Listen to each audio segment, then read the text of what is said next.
Hello student, আজকে আমি লিমিটের একটি গুরুত্বপূর্ণ অঙ্ক তোমাদের শর্টকাট বা এমসিকিউতে আসতে পারে সেরকম একটা অঙ্ক দেখাচ্ছি। দেখো, দেওয়া থাকলো limit x tends to zero sine x minus greatest integer function of x by x minus greatest integer function of x. এটা দেওয়া থাকলো, বললো এটার ভ্যালু কত হবে। ঠিক আছে, তো এটা বের করতে গেলে আমরা কি করতে হবে? দেখো, সবার ফার্স্টে আমরা কি জানি যে যদি limit x tends to zero greatest integer function of এক্সের ভ্যালু কত হয় আমি আগে বের করব। তো এটা দেখো, যখন এক্সটা when x tends to zero positive, তখন greatest integer function of x equal to কী হয়? জিরো হবে। ক্লিয়ার?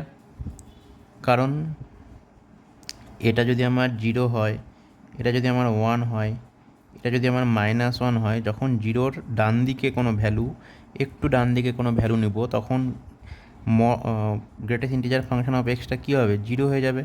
কারণ সেটা বাদিকের কোন ইন্টিজারকে ক্রস করে আসছে? জিরোকে ক্রস করে আসছে, সেই কারণটা জিরো হলো। আবার when x tends to zero negative, মানে মাইনাসের দিক থেকে যখন আসছে, বাদিক থেকে যখন আসছে জিরোর দিকে, তখন greatest integer function of x কী হবে? ইকুয়াল টু মাইনাস ওয়ান হবে। ক্লিয়ার? তাহলে এবার যেটা দেওয়া আছে সেটা আমি লিখছি। সেটাকে আমি দুটো লিমিটে ভাগ করব।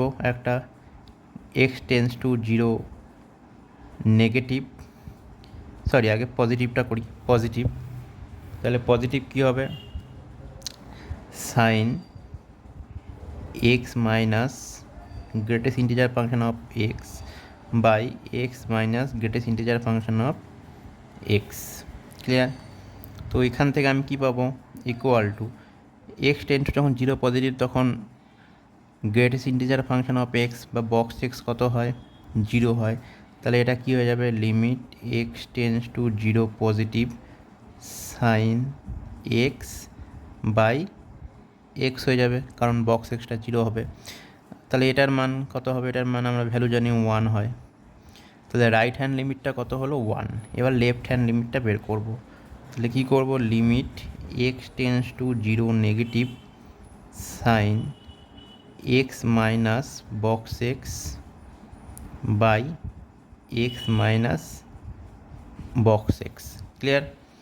তো এক্স টেন্স টু জিরো নেগেটিভে বক্স এক্স কত হয়? Minus one. তাহলে এখান থেকে আমি কী পাবো? Limit x tends to zero negative sine x minus box এক্সটা মাইনাস ওয়ান হবে, তাহলে মাইনাস আর সাথে মাইনাস, তাহলে মাইনাস ওয়ান হলো। আর নিচে কী হবে? X minus minus one. তাহলে এখান থেকে আমি কী পেতে পারি? এখান থেকে আমি পাবো limit x tends to zero negative sine x plus one, নিচে এক্স প্লাস ওয়ান। ক্লিয়ার? তাহলে জিরো নেগেটিভ, তাহলে আমি এবার ভ্যালুটা বসাবো, এক্সের জায়গায় জিরো বসিয়ে দিচ্ছি। তাহলে কি হবে? সাইন ওয়ান বাই ওয়ান, মানে সাইন ওয়ান আমার ভ্যালুটা আসলো লেফট হ্যান্ড লিমিটের। সো আমি দেখতে পাচ্ছি limit x tends to zero positive sine x minus box x by x minus box x not equal to limit x tends to 0 negative sin x minus box x by x minus box x।